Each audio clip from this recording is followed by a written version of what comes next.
like one of the 2-3 main characters of the book. Strong female character. I can't give you a whole lot more than what I'm going to read to you today. And what I'm going to read to you today will not give away that much. It'll just give you a taste of who she is. So, let's see if I can make this work. I need a roadie.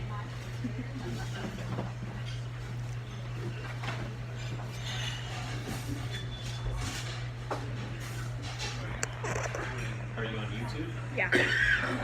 Well, yeah, Are went to you doing it YouTube live, or are and you doing No, I'm it- just recording it. did you want to do live? Nope. Uh-uh. Okay, another twist that I'm going to do for you is I'm going to go into her backstory first, and then I'm going to bring it back to not the current day of the book, but at her start in the book. So it'll confuse you enough to where you're going to have to just read the book.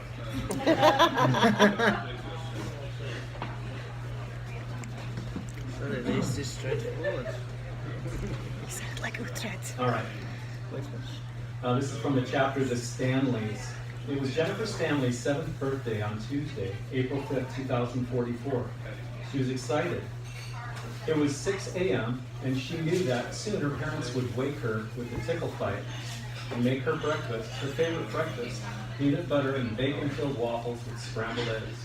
Her stomach reminded her that it was empty as she snuck down the hallway to find her father in his home lab. Stanford didn't support Professor Timothy Stanley's in his theory about the keyhole skip particle's existence in the known universe. This is not cooperating. Most of his fellow scientists, in his work realm had predisposed ideas, all born of thought processes governed by those possessing large sums of money. New ideas needed to fit within the thinking and agenda of the money holders, who usually depended upon specific theories rather than radically different ideas. Professor Stanley wasn't a troublemaker. He only believed his fellow academics had settled for a limited set of truths, and he wanted to know what lied beyond the conventional boundaries of truth in his circle. His father, William Stanley, winner of the second Wisconsin State Powerball in 1999, relocated his family west after the terror attacks on September 11, 2001. He moved them to Pacifica, California, a coastal suburb of San Francisco. While his family was still young, William, wanting to keep their financial status private, took a job as a bread truck driver, and his wife Jennifer found employment as a legal secretary. They were able to live comfortably and raise their children, Timothy and Angela, in peace. Timothy showed promise in mathematics. At a young age, he could complete a Rubik's Cube blindfolded in under a minute. During his last year at Pacifica High School, he began to study quantum physics in his free time. He graduated a year early and chose to attend Stanford, followed by MIT. His father considered his education an investment for his future, and one he was happy to make. Timothy graduated from Stanford with a PhD in experimental and observational astrophysics, and from MIT with a PhD in cosmology and experimental particle physics. He landed his dream job at the Stanford Linear Accelerator afterwards. Professor Timothy Stanley planned to add his time spent at SLAC to his resume, and then apply to CERN in Switzerland within 5 years. The professor's theory and fascination concerning the KSP and the ability to duplicate one within the vicinity of Earth had cost him his credibility amongst his peers during the prior 5 years. To continue both pursuits, the academic and the desire for truth, he decided to conduct research from his home and convinced his old roommate, Adam, to help him. Adam became a live-in friend and partner for scientific pursuits. Adam Daxler, who was a genius in his own right, was capable of taking Professor Stanley's theories, equations, and designs into the real world. After 6 months of collaboration via phone and email, and another 5 months in the professor and his wife Kirsten's basement, they had completed their prototype equipment. The machine, as they called it, was similar in function to a 3D printer, the difference being the medium used and its scale. Building a 3D printer capable of working on an atomic scale was a challenge for both of them. It was also a bit tricky to have borrowed the equipment and key materials they needed for the machine to be created. The professor's inheritance, finances, and his father, the professor's inheritance, finances that his father had allocated before his death, provided the remaining funds they needed. The final prototype build had begun 2 years prior, after they had acquired cobalt-57 and several forms of antimatter, including antihydrogen and tehiltium-5. I made that one up. While finalizing his theory and completing their machine, Professor Stanley mused that Professor Gerard de Hooft would have felt justified, as his theory had been proven. His theory posed a matter particle in opposite time direction is an antiparticle, proving that antimatter falls down to Earth just like other matter. Professor de Hooft's trials of justification in front of his peers at this same subject had been fruitless until now. At 5 p.m., March 31st, 2044, the machine came to life. They used an electron microscope positioned to view progress, without which the actions of the printer would have been imperceptible to the naked eye. Stitching together the man-made version of a KSP within the vacuum, they began to see it take shape, more beautiful than any jewel known to man. Its strange properties visible after the last pass the printer had completed. Drawing in the antimatter about which Professor Gerard de Hooft had theorized, the particle began to glow and shift before their eyes. On the electron microscope's screen, the professor, at first elated and then terrified, shut off the machine. He knew the sum of his life's work was now He knew that the sum of his life's work now lay in his basement, and that possibly it was more powerful than he could have ever imagined. The man-made KSP had been completed, and it was too late to turn back now. You guys okay? Okay. This next chapter is called Happy Birthday. At 6:15 a.m. on Tuesday morning, April 5th, 2044, Jenny made her way into the lab after searching the rest of the house for her parents. She was unable to find them, having no idea that they were on the beach below the patio, picking up shells for her birthday cake. As she clutched the acorn she had picked up the day before from her trip to El Dorado County, she snuck into her father's lab.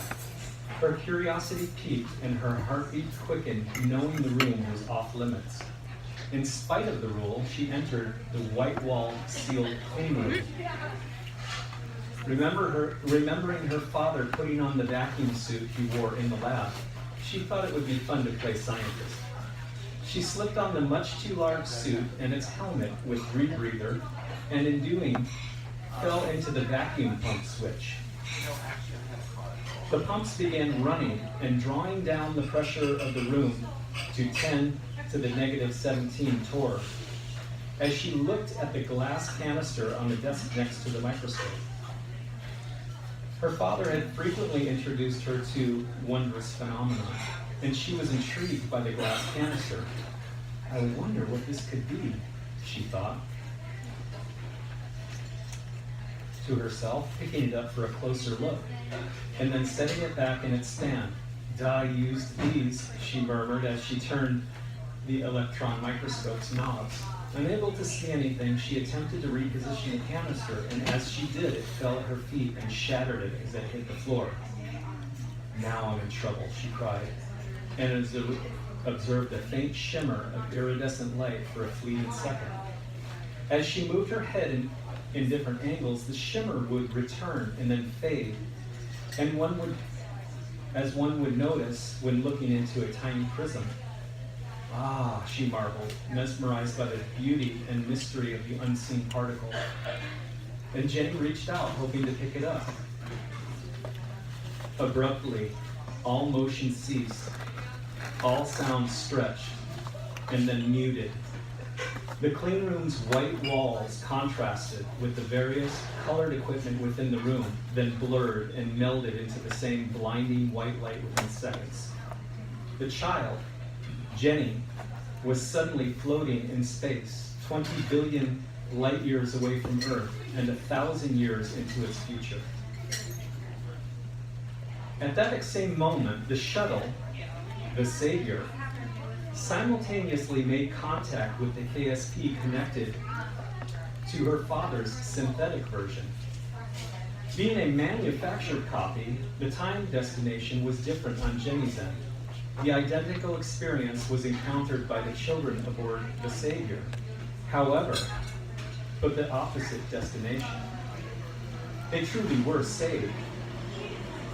The foundation of the house and the basement of the Stanley home, and including the next-door neighbor's house, were all at once replaced by a large spacecraft with the title The Savior on its hull.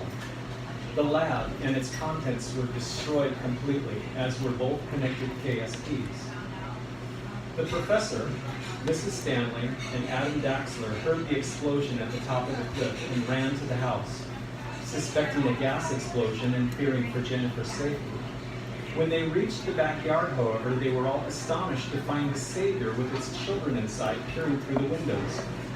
Professor Stanley, still stunned and unaware of the KSP's full potential, couldn't perceive the connection between the two events. He believed his daughter had been killed, and that his life's work had been destroyed by a freak accident. It was altogether too much for him as he sank to the ground in a paralyzing shock that gripped him for weeks. First responders arrived at the scene after several people in town had heard the explosion. The nature of the event warranted that the NTSB be involved, and NASA, along with several other agencies associated with national security, were called in not long afterwards. Everyone was baffled. There were no signs of an explosion, no debris of a missing structure was found, and no clues existed to indicate how the ship could have stopped dead at this location.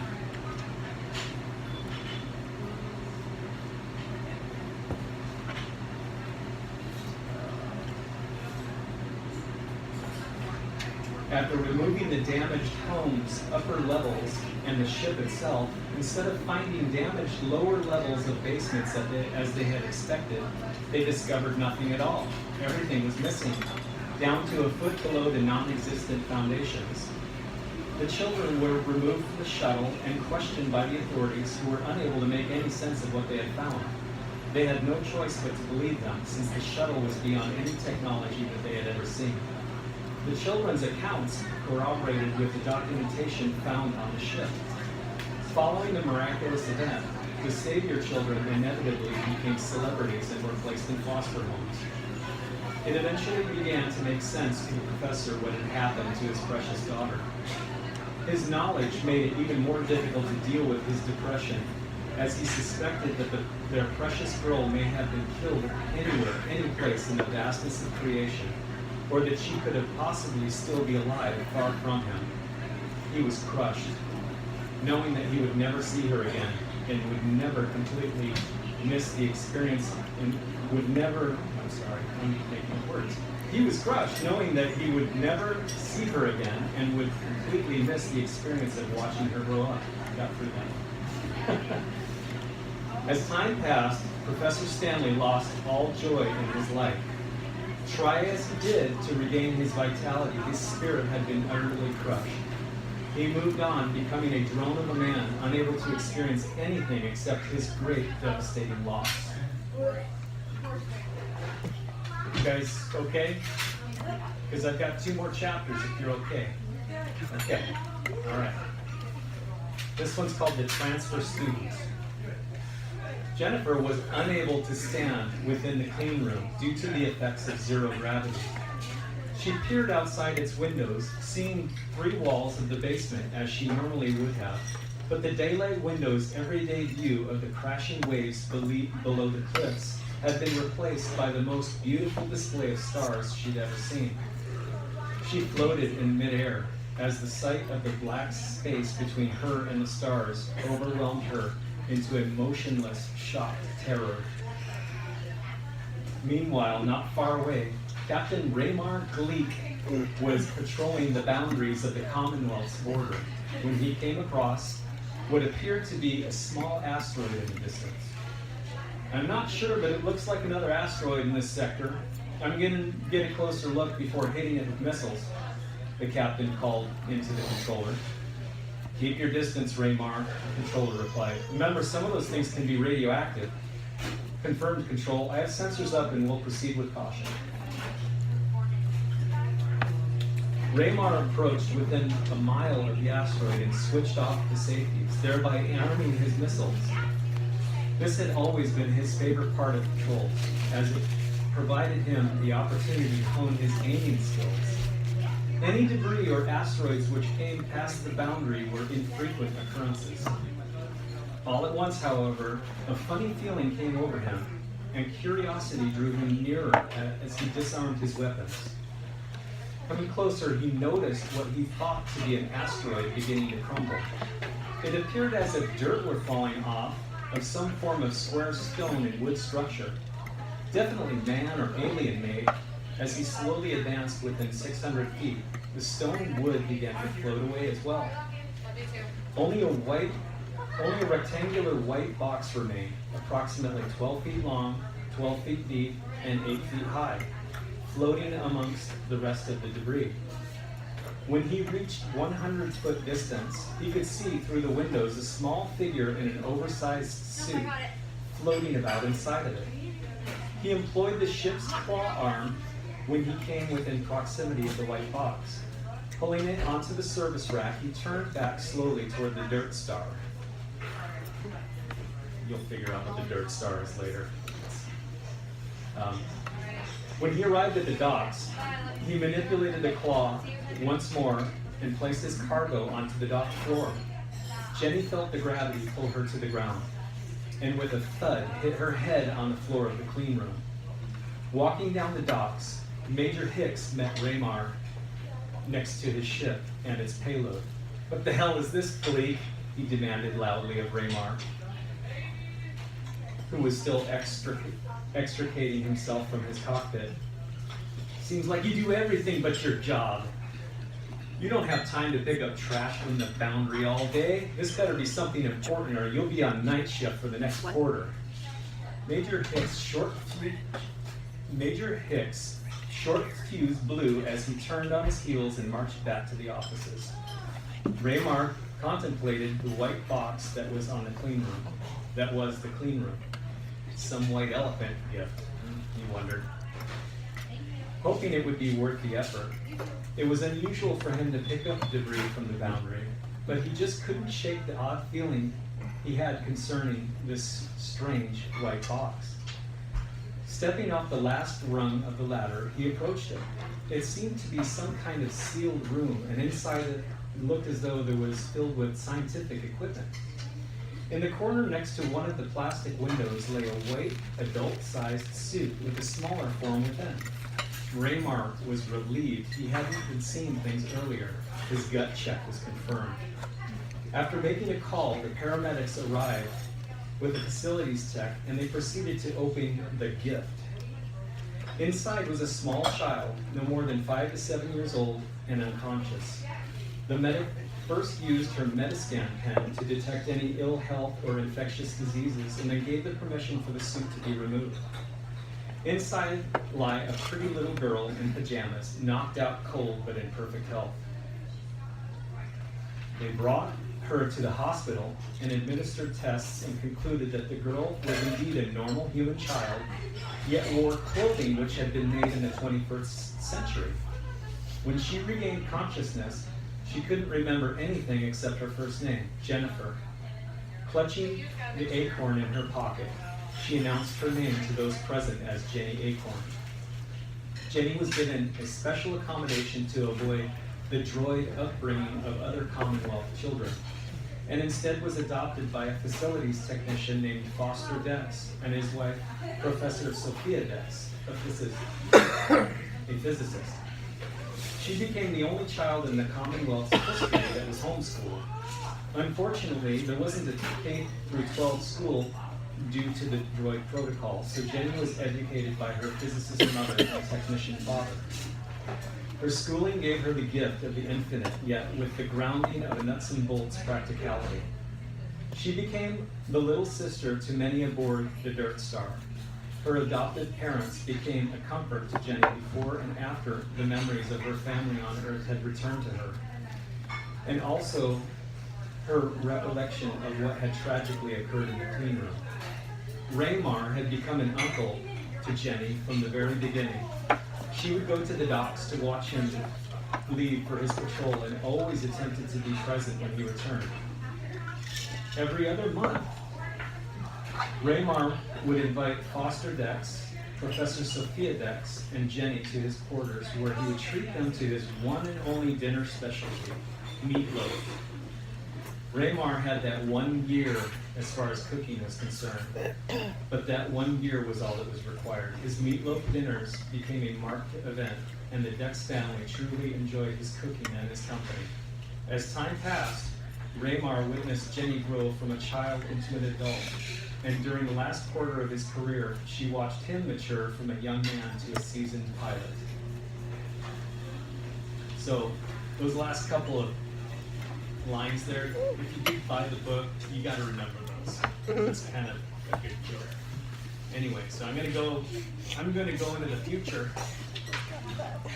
that's past. Time travel is kind of confusing. Okay, this is where Jenny is introduced in the book. If you were to just be reading it, so this chapter is Jenny Acorn. Much earlier that same morning came her yells. "Damn it!" she exclaimed as the overhead conveyor caught her safety lanyard. So much for safety. Jenny Acorn had been annoyed for the last 2 years of her career as a facilities technician with the constant drip, drip, drip of new safety regulations. It seemed as though half of her day was spent either filling out safety reports containing static energy, harnessing to a piece of equipment in an unnecessary way, or having to wear the latest neon clothing which made her look like a garbage collector. Now the geniuses who required the safety lanyard in the conveyor quadrant would finally understand why she had protested the procedure. Damn it, oh crap, help!" she yelled, as her lanyard pulled her deeply into the line labeled inedible and led her to the rendering plant. It looked as though she would miss her date tonight with Abner. She managed to pull herself up to the hook that had tangled with her lanyard and untangled it in time to avoid the drop-off to the chute. That was a relief. The end of that ride would have been painful and disgusting, dropping into a vat of boiling animal byproducts. She breathed a sigh of relief and jumped from the hook to the next chute, which was marginally a better alternative toward the landfill. Down the chute's steep decline and past the sensor doors, she felt a strong vacuum pull her into the main chute. Knowing the ride would waste the rest of the day's tasks, Jenny decided to make the best of it and enjoy the ride anyway. Unfortunately, the fun didn't last very long. Accelerating faster on the 10-minute ride, she passed more input chutes with the joy of more trash joining her in the journey. The landfill chutes began filling with organic material as each chute passed, containing everything from used coffee grounds to spoiled foods and scraps from every kitchen on board the ship, as well as several others nearest to the Dirt Star.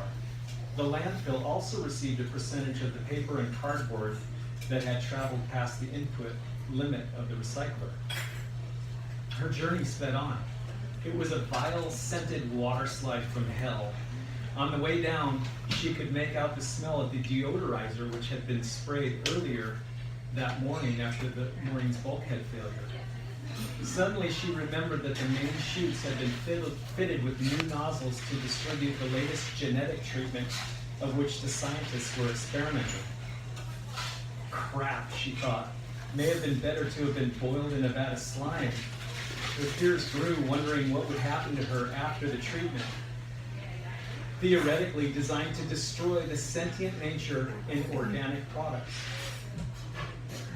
Right then, a blast of floral-smelling deodorizer hit her. But in this area of the ship, it did very little to transform the stench.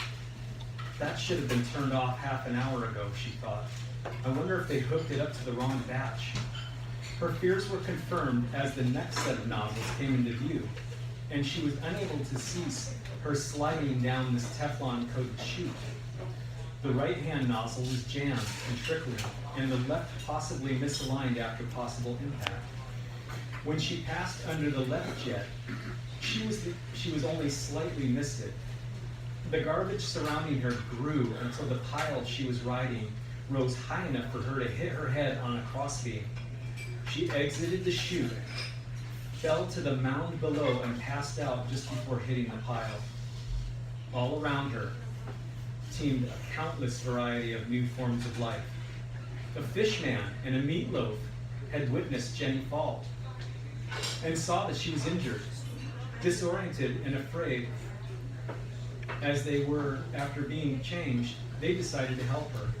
Picking her up, they ran down the pile toward a large appliance box at the bottom. Relieved to find it empty, they brought her inside and left to find something to keep them warm. Finding old clothing and blankets, they brought them back to the box and covered her. After a few minutes of huddling in the box alongside her, they watched as she revived. "Am I hallucinating?" she asked weakly as she peered out of the box at her box mates. "No, this is reality. We're not sure how, but it's real," answered the fishman, who didn't seem to have a name yet and wondered for the first time about anything. "I can't understand," said the meatloaf, whose last memory consisted of enjoying a mouthful of grass on the cattle ship's meadows. I know about the scientist's problem. I know about the scientist's... Can we start that over again? "I know about the sentient problem those geniuses caused, but this is out of control," Jenny said, still not sure if she was in her right mind. "I'm talking to a fish that looks like a guy and a talking meatloaf thing too. We don't get it either. Something big happened in the chute. My last memory is of swimming in a river a week ago." The fishman didn't know it, but he had originated from a river on Etoll. He had been caught and then placed into a tank, which was then shipped to one of the Dirt Star's kitchens. A conceited chef had found him to be below his standards and with disgust had thrown him down the landfill chute. "Do you have a name?" he asked, as she continued to stare at him in disbelief. "Jenny," she answered, dumbfounded as she was introducing herself to a meatloaf and a fish. "How about you? Most fish aren't individualistic, but it's all flipped now." "That's it, how about flip?" Jenny exclaimed, while figuring she might as well accept the weird reality in which she was included. "Sure, if you think it fits," Flip answered, satisfied with his new name. "And you?" Jenny looked at the meatloaf and imagined with wonder how a pile of hamburger, breadcrumbs, and ketchup could function as a human-like thing.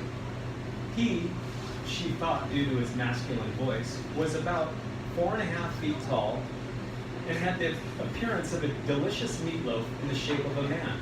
His eyes and ears weren't visible and appeared as though shaped into his present form by a child making a fun dinner. "What's your name?" "I guess I feel the same as Flip," the meatloaf replied insecurely. "Maybe we could just call you Loaf," Jenny said. "That works." Derived from cows, Loaf was very compliant. All at once, Jenny's vision blurred, and the sounds around her became distorted as she became unconscious again. Just then, the box door flung open. Startled, Flip and Loaf turned and found 3 interesting creatures that could have only originated from a bakery, period, inside. So I'm going to read you.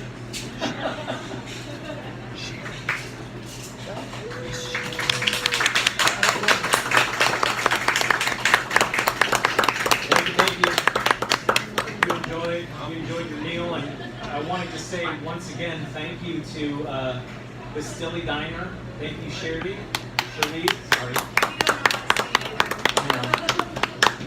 Thanks to the staff. Thank you, everyone, for coming, and those of you that stayed that didn't know what you're getting into. Thanks. Enjoy your meal. Have a good day. And there's books for sale if you're interested. We've got them for $14 if you bought food. Otherwise, yeah.